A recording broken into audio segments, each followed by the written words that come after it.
ನಮಸ್ಕಾರ ವೀಕ್ಷಕರೇ, ನಾನು ನಿಮ್ಮ ಯುವರಾಜ್ ಗೌಡ ಮಿರ್ಜಿ ಮಾತಾಡ್ತಾ ಇರೋದು. ಜಾರಕಿಹೊಳಿ ಬ್ರದರ್ಸ್ ಕುಟುಂಬದಲ್ಲಿ ಬಿರುಕು ಹುಟ್ಟಿದೆ. ರಮೇಶ್ ಜಾರಕಿಹೊಳಿ ಹೇಳಿದ್ರಂತೆ 2028ಕ್ಕೆ ಸತೀಶ್ ಮಾಜಿ ಆಗ್ತಾರೆ, ಮಾಜಿ ಮಾಡ್ತೀನಿ ಅಂತ.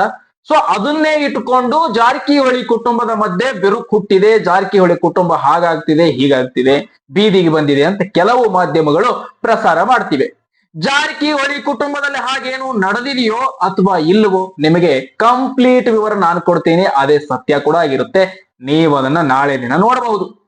ಏನು ಸತ್ಯ ಹಾಗಾದ್ರೆ ಜಾರಕಿಹೊಳಿ ಕುಟುಂಬದ ಮಧ್ಯೆ ಬಂದಿರತಕ್ಕಂತ ಬಿರುಕು ಅನ್ನುವಂಥದ್ದು ಏನ್ ಪ್ರಸ್ತಾಪ ಆಗ್ತಾ ಇದೆ, ಇದು ಸತ್ಯನಾ ಸುಳ್ಳ ಅನ್ನುವಂಥದ್ದು ನಾನೀಗ ನಿಮ್ಮ ಮುಂದೆ ಪ್ರಸ್ತಾಪ ಪಡಿಸ್ತೇನೆ.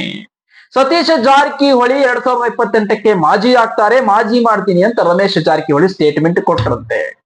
ಆ ಸ್ಟೇಟ್ಮೆಂಟ್ ಅನ್ನ ಇಟ್ಕೊಂಡು ಇವರಿಬ್ಬರ ಮಧ್ಯೆ, ಅಣ್ಣ ತಮ್ಮರ ಮಧ್ಯೆ ದೊಡ್ಡ ಬಿರುಕಾಗಿದೆ, ದೊಡ್ಡ ಯುದ್ಧ ಆಗ್ತಿದೆ. ಈಗ ಇಂಡಿಯಾ ಪಾಕಿಸ್ತಾನದಂತ ರೀತಿಯಲ್ಲಿ ಯುದ್ಧ ನಡೀತಾ ಇದೆ ಅಂತ ಹೇಳಿ ಕೆಲವು ಮಾಧ್ಯಮಗಳು ಬಿತ್ತರಿಸ್ತಾ ಇದೆ, ಅಥವಾ ಕೆಲವರು ಮಾತನಾಡ್ತಾ ಇದ್ದಾರೆ. ಆದ್ರೆ ಯಾವುದೇ ಕಲಹಗಳು, ಯಾವುದೇ ಬಿರುಕು ಜಾರಕಿಹೊಳಿ ಕುಟುಂಬದಲ್ಲಿ ಬಂದಿಲ್ಲ, ಬರುವುದೂ ಇಲ್ಲ.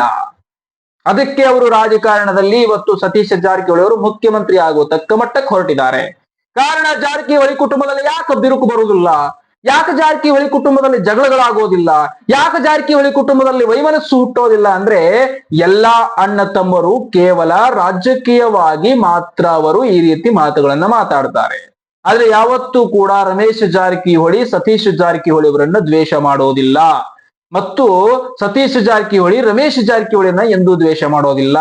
ಲಕ್ಕನ ಜಾರಕಿಹೊಳಿ, ರಮೇಶ್ ಜಾರಕಿಹೊಳಿ, ಬಾಲಚಂದ್ರ ಜಾರಕಿಹೊಳಿ, ಸತೀಶ್ ಜಾರಕಿಹೊಳಿ ಎಲ್ಲಾ ಜಾರಕಿಹೊಳಿಗಳು ಕೂಡ ಒಂದೇ ರಾತ್ರಿಯಲ್ಲಿ ಅವರೆಲ್ಲರೂ ಸೇರಿ ಒಂದೇ ಊಟ ಮಾಡ್ತಾರೆ. ಒಂದೇ ಡಿನ್ನರ್ ಟೈಮಿಂಗ್ ತಗೊಂಡು ಅಥವಾ ಒಂದೇ ಒಂದು ಊಟದ ಟೈಮ್ ನಲ್ಲಿ ಅವರೆಲ್ಲರೂ ಸೇರ್ಕೊಂಡು ಏನಪ್ಪಾ ಅಂದ್ರೆ ಒಂದೇ ಒಂದು ಎಲ್ಲಾರು ಕುಟುಂಬ ಸಮೇತ ಸೇರ್ಕೊಂಡು ಊಟ ಮಾಡುವಂತ ಸಾಮ್ರಾಜ್ಯ ಕಟ್ಟಿಕೊಂಡಿರುವಂತವ್ರು. ಅಂಥವ್ರಲ್ಲಿ ನೀವು ಬಿರುಕು ಹುಟ್ಟಿದೆ, ಬಿರುಗಾಳಿ ಎದ್ದಿದೆ, ಚಂಡಮಾರುತಗಳು ಬೀಸುತ್ತಿವೆ, ನೀಲಿ ತಿಮಿಂಗ್ಲಗಳು ಬಂದಿವೆ ಅಂತ ಸುಮ್ಮನೆ ಏನೇನೋ ಬೊಬ್ಬೆ ಹಾಕದ ಕೆಲಸ ಆಗುವುದಿಲ್ಲ.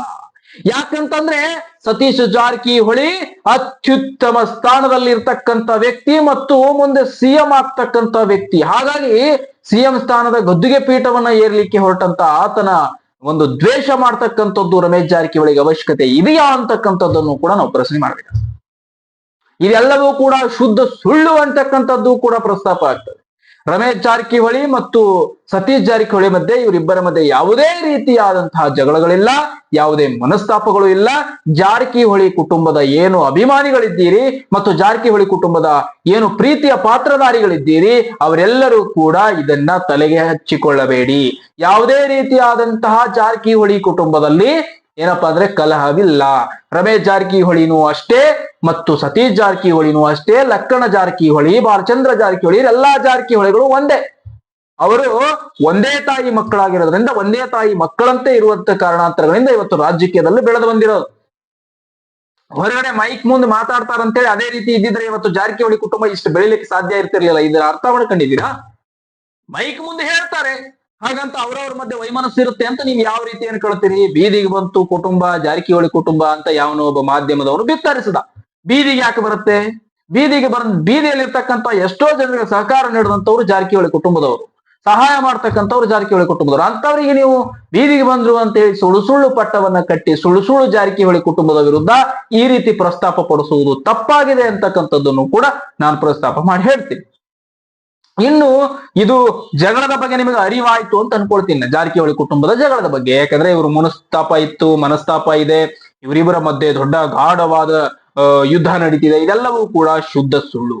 ಏನ್ ನಡೀತಿದೆ ಹಾಗಾದ್ರೆ ರಮೇಶ್ ಜಾರಕಿಹೊಳಿ ಸತೀಶ್ ಜಾರಕಿಹೊಳಿಯ ಕುಟುಂಬದಲ್ಲಿ ಅಂತ ನಾನು ಹೇಳಲಿಕ್ಕೆ ಹೊರಟಿದ್ದೀನಿ. ಏನ್ ಹೇಳಬಹುದು? ಸತೀಶ್ ಜಾರಕಿಹೊಳಿ ಅವರನ್ನ ರಾಜ್ಯದ ಮುಖ್ಯಮಂತ್ರಿಯನ್ನಾಗಿಸ್ಲಿಕ್ಕೆ ರಮೇಶ್ ಜಾರಕಿಹೊಳಿ ಕಸರತ್ತು ಮಾಡ್ತಾ ಇದ್ದಾರೆ. ಕಸರತ್ ಅಂದ್ರೆ ಏನು ಅಂದ್ರೆ ಶ್ರಮ ಹಾಕ್ತಾ ಇದ್ದಾರೆ, ಅದರ ಜೊತೆಗೆ ಕೆಲಸ ಮಾಡ್ತಾ ಇದ್ದಾರೆ. ಸ್ವಂತ ತನ್ನ ತಮ್ಮ ಸತೀಶ್ ಜಾರಕಿಹೊಳಿ ಅವರನ್ನ ಮುಖ್ಯಮಂತ್ರಿಯನ್ನಾಗಿಸ್ಲಿಕ್ಕೆ ಅವರು ಮಾಡ್ತಾ ಇರುವಂತಹ ಕಸರತ್ತಿದೆ. ಇದೆಲ್ಲವೂ ಕೂಡ ಮೇಲ್ ಹೇಳ್ತಾ ಇದ್ದಾರಲ್ಲ, ಏನಂತ? ಇದು ನಾನು ಮಾಜಿ ಮಾಡ್ತೀನಿ ಅಂತ ಸುಮ್ಮನೆ ಹೇಳ್ತಾ ಇರೋದು. ಅದು ಮಾಜಿ ಏನ್ ಮಾಡ್ತಾರೆ?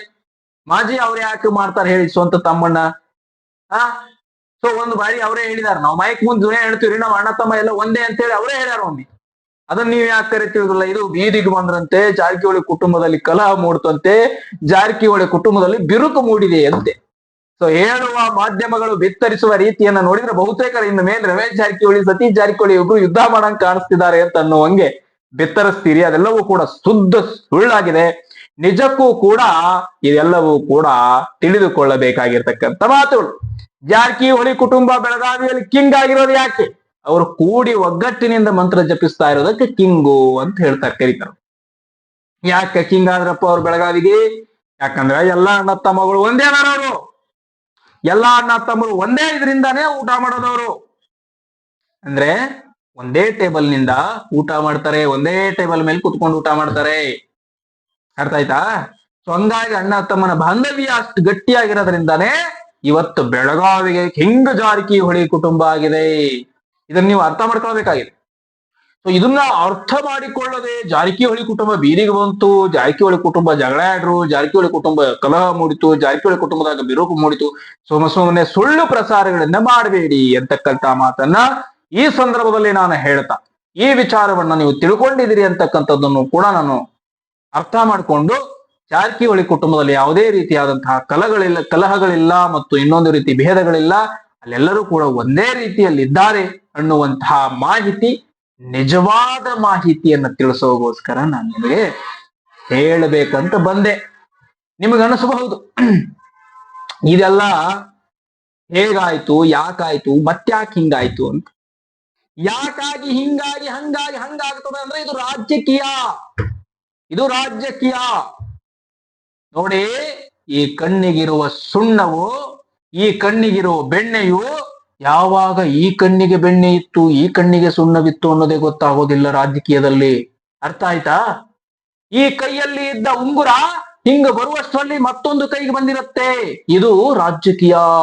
ಅದಕ್ಕೆ ಹೇಳ್ತೀನಿ, ರಾಜಕೀಯದಲ್ಲಿ ಅಣ್ಣ ತಮ್ಮ ಜಗಳಾಡಿದ ತಕ್ಷಣ ಜಗಳಾಡ್ರು, ಯುದ್ಧ ಮಾಡ್ರು, ಅವ್ರು ಬಿರುಕು ಮೂಡಿಬಿಟ್ಟು ಏನು ಸತೀಶ್ ಜಾರಕಿಹೊಳಿ ರಮೇಶ್ ಜಾರಕಿಹೊಳಿ ಕೂಡಂಗಿಲ್ಲ ಅನ್ನುವಂಥದ್ದನ್ನ ಯಾವ ಬಿತ್ತರಿಸ್ತಾನಲ್ಲ, ಯಾರು ಸುಮ್ಮನೆ ಸುದ್ದಿ ಹಬ್ಬಿಸ್ತಾರಲ್ಲ, ಇದೆಲ್ಲ ಶುದ್ಧ ಸುಳ್ಳು.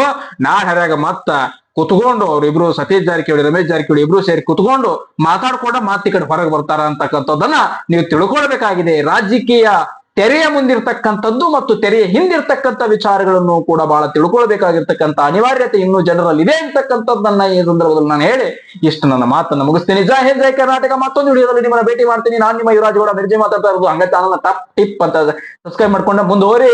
Thank you.